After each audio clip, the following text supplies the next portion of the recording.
Ladies and gentlemen, I have a very special one for you today. Pastor Matt Shae. He's a pastor working for the kingdom of God at the moment, but he is retired from the army, served in Bosnia and Iraq, was out there fighting for freedom. He's a constitutional attorney. He used to represent Washington State for 12 years. The swamp, the uniparty, the machine attacked him, went after him, tried to destroy him, his life, and his reputation. He's back. He's been completely exonerated. And ladies and gentlemen, I'd love to welcome Matt Shae. Matt, thank you for doing this. We've been trying to do this for a while. We finally got it done. How are you doing? Doing great, Vlad. Thanks for having me back on. It's really great to see how well you're doing and how God's blessed your life. It's amazing. Thank you. Yeah, it's a testimony in itself. I want to say one thing really quickly because most people don't watch the last 2 minutes. Ladies and gentlemen, down below in the description are going to be links to Matt Shae's website, church website, his radio show, and Rumble podcast YouTube channel.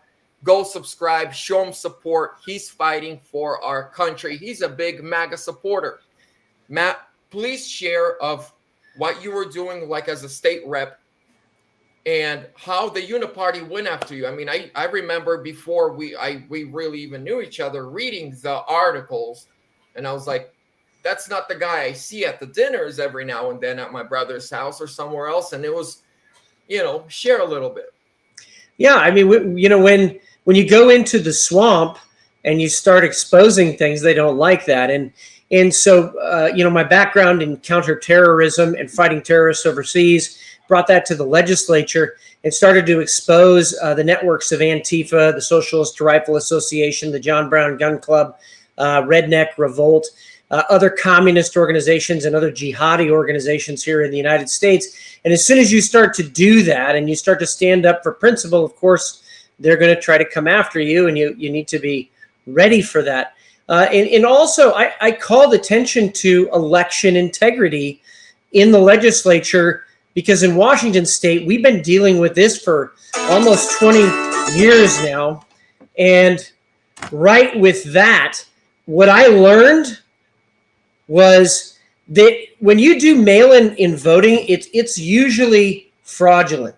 When you do any kind of mail-in voting, there's no way to really, vet it. There's no way to really check the votes unless you have the original ballots and you check them with the count that was actually reported. So when that happens, you don't know if you have illegal immigrants voting. You don't know if you have people who are voting multiple times. And in Washington State, we had several, this is back in 2012, we had several instances where you had a house that had 16 to 30 ballots going to the house, and yet the house was boarded up and nobody lived there. And so those are the kind of things that we were fighting. And I really believe that we need to return to poll voting with ID. And I think that the whole country needs to go in that direction, that mail-in voting should be completely banned and done away with, except for certain circumstances like soldiers serving overseas. So that's what I did in the legislature. That's what I fought. I fought for lower taxes, less government, and more freedom. And as a person of faith who believes in Jesus Christ, that also rankled some people too. So I think that those are the things that MAGA really represents today. And that's why it is so hated, because there are people out here in Washington, there's people across the nation that want to destroy this country. And it's going to take great patriots like yourself and others to stand up right now. And I know General Flynn, you were at the event the other night at On Fire, and he's doing a great job of that too. Yep. Yeah. No, thank you. And it's very interesting when you talk about Washington state elections. Here's what I've experienced. My wife is from the Ukraine. She came here. She was 13. She's a citizen. We're all citizens. But when the war started, her brother came here. Right before our 2022 midterms, he's like, hey, you talk about politics. I explained this to me, and gives me 2 invitations for him and his wife from the Secretary of State 3 months after they came here. Hey, we see you're not registered to vote. get ready to vote. For our presidential primaries, I received one ballot. My parents received, but everyone got one. But my wife, being from Ukraine, got two because they're betting on people from Ukraine or illegal immigrants going for Biden. That's You right. know, I feel that I had her both of them out for Trump. I mean, they came like a week apart. Well, you know, the good story is we thought you lost one, so you had to redo it. But it's. I interviewed Jared Sessler. You heard of him, right? I have, yeah. Yeah. So I had him on, I think, like 4 days ago. And I told him, I said, if you get in, I know Jerome Davison is getting in. I was like, we have to, like, your guys' those 2 years, first 2 years especially, before your first midterms, fight for election integrity. Jerome Davison's in Arizona. It's really bad there. Jared is here in Washington. And if there could be a coalition of just a few conservative congressmen and a couple senators that are ready to fight, it can get done. But the thing is, Mike Johnson, right? We have too many Mike Johnsons. He's Kevin McCarthy, just says he's Christian, but and I've heard people try to make excuses for what happened last week. I don't see how we can excuse what happened. Well, and then you have too where, Jack Smith comes out and admits tampering with evidence, that the evidence was tampered with, and Mike Johnson won't defund him. I mean, there are checks and balances in Congress for a reason, and so there has to be some consequences to what's going on. We have Georgia, and just last week in Georgia, they admitted there was election fraud. They admitted they could not count and they could not account for the actual number of ballots with the images, and it was enough to turn the election in the other direction. So this is, and again, for us in Washington, this is not new. There have been extraordinary irregularities in Washington state, campaign literature wrapped around ballots, which is illegal. And it happened at the post office. That was reported in Whatcom County. So there's just all of these things that good Americans don't realize are happening behind the scenes.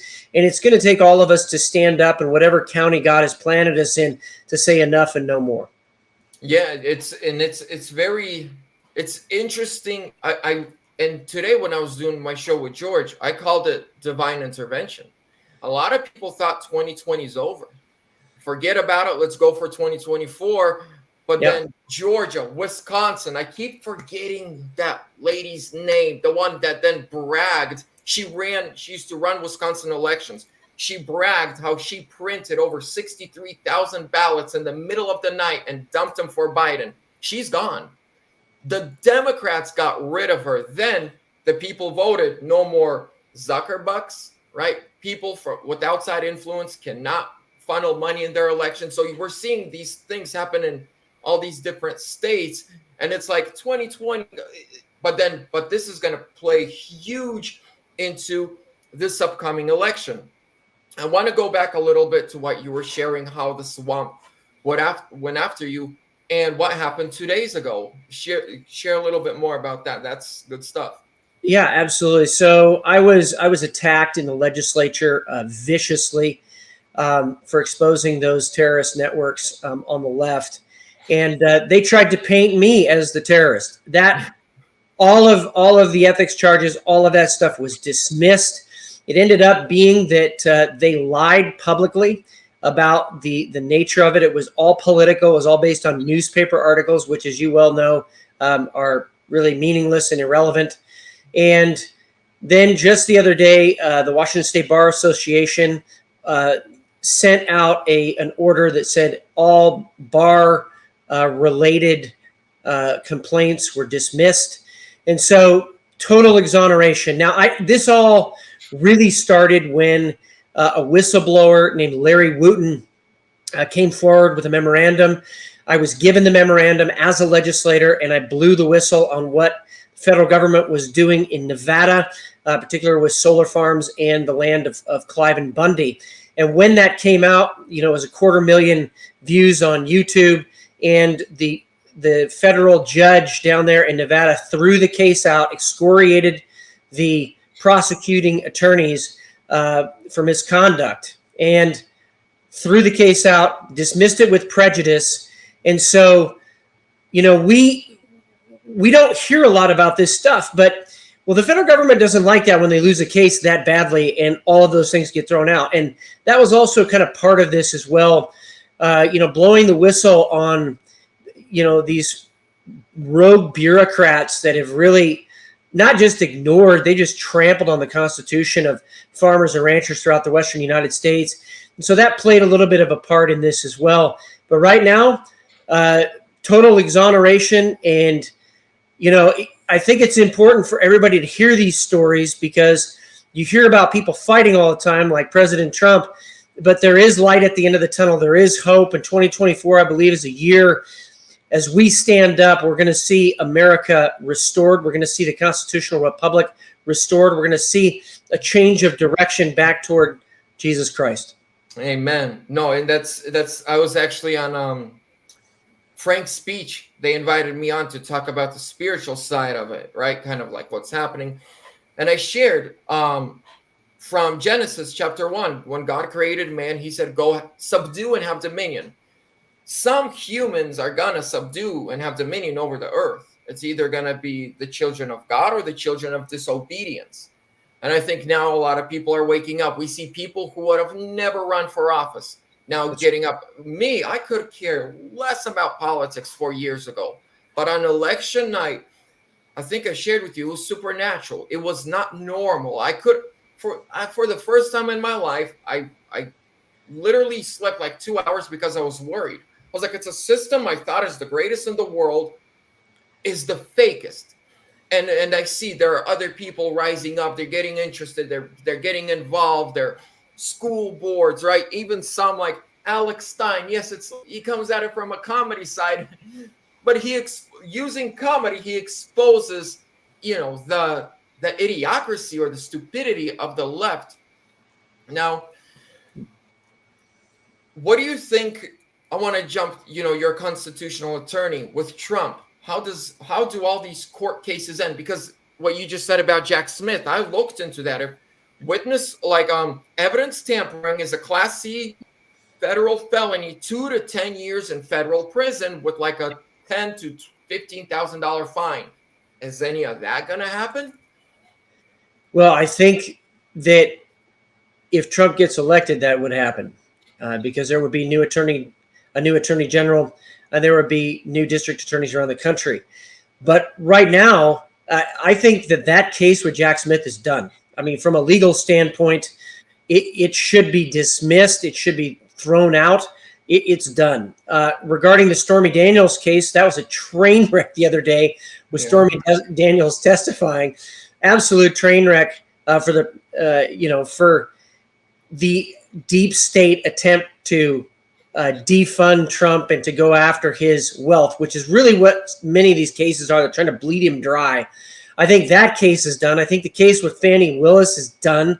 So they're running out, and they're admitting this. I saw on MSNBC the other day, they were lamenting the fact that it looks like this lawfare against President Trump has not worked, and I would agree it has not worked. So be interesting to see what happens here in the next few months if perhaps Biden steps down as president and Michelle Obama runs, or if it continues into the election and there are some election irregularities and Kamala Harris doesn't certify the election like Pence should have done back in 2020 and throws us into a constitutional crisis. That's really kind of what we're headed toward, and people really should bookmark this episode for what I just said, because it's going to be something along these lines, and they're also going to try to do a pandemic again, probably around H5N1, the bird flu.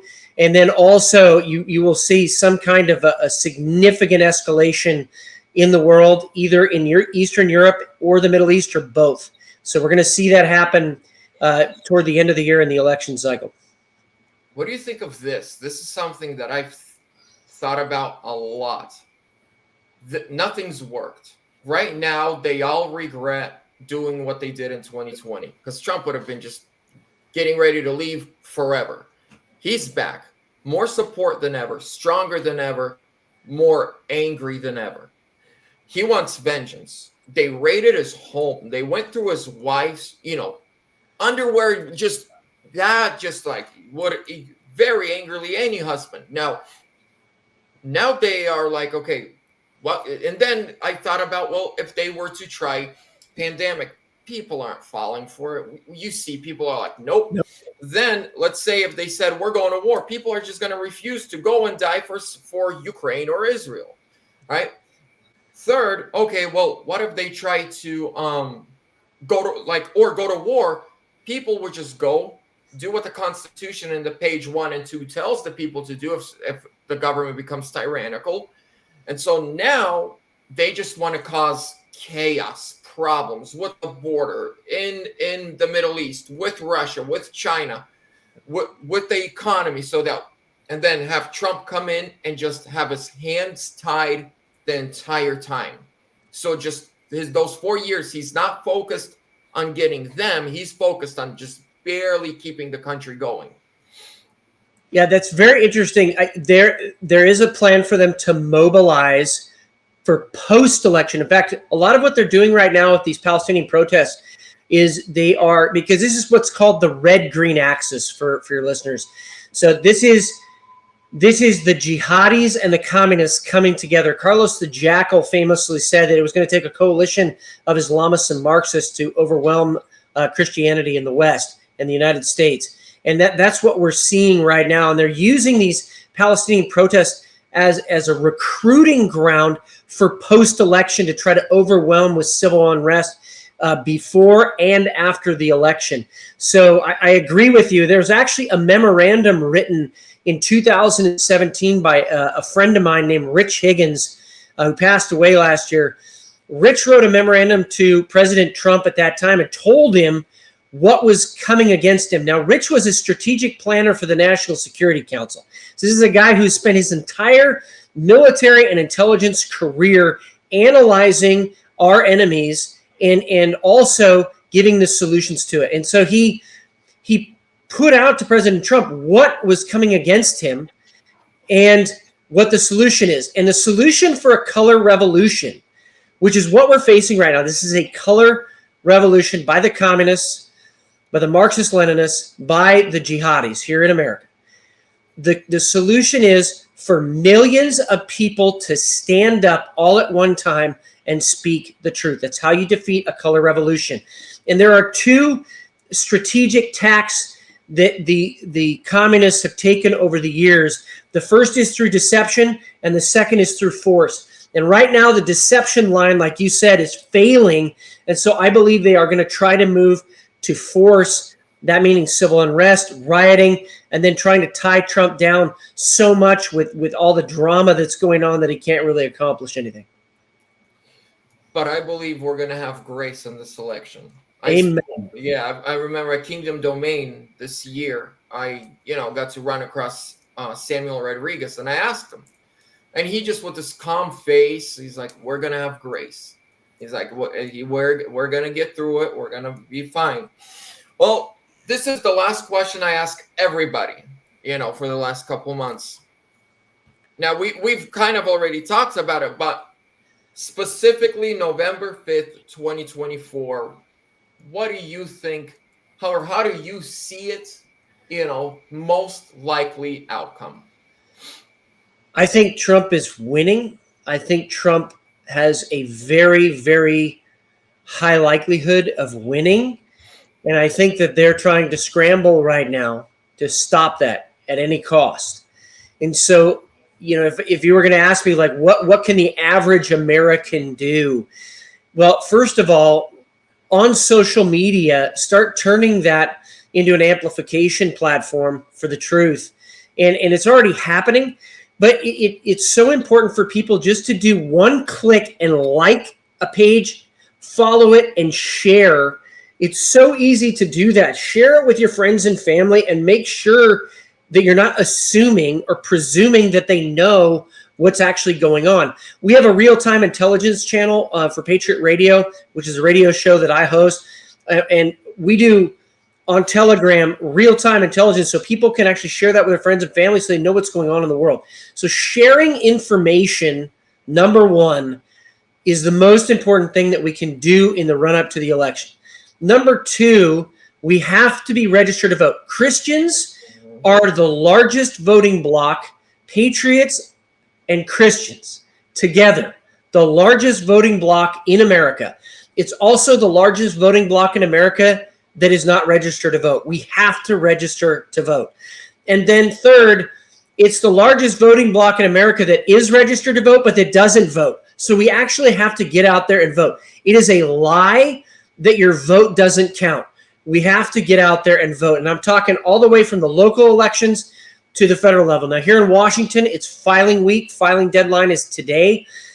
There's a lot of people running for office, precinct committee officer. If you're not already running for your precinct, which is your neighborhood, it's the lowest level elected office, you should at least do that. Run for something that you can actually make a difference in. Even if you don't have a lot of time, that's something that you can do. And then I also would say this, that in the lead up to the election, don't discount your own voice. Just doing a short video online and just telling your friends and your family kind of how you're seeing things, how the economy is impacting you, how Bidenomics is impacting you negatively, and how the country's headed in the wrong direction. Your voice has a huge impact. And I think that we sometimes think it's got to be somebody famous that gets this stuff out, and it's really not. It's all of the little transactions, and it's the little videos and the little commentaries that make a huge difference. So those are 5 things that you can do in the run-up to the election in November 5th, 2024. But make sure you get out and vote. This is the time to stand for our republic. And this is the time to stand for the kingdom of Jesus Christ. Man, you got me fired up. Yeah. No, thank you. Ladies and gentlemen, like always, I appreciate you. Go support Matt on all of his platforms. Down below in the description, show him some love. Trump 2024 or sooner.